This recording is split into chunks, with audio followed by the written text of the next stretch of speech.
Вот купил перфоратор себе,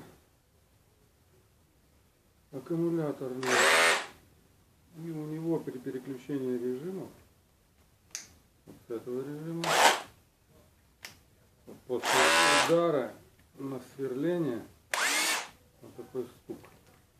Не слышно? Слышите?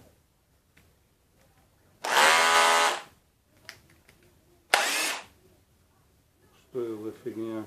Не должно так быть, наверное. Вот такая вот модель.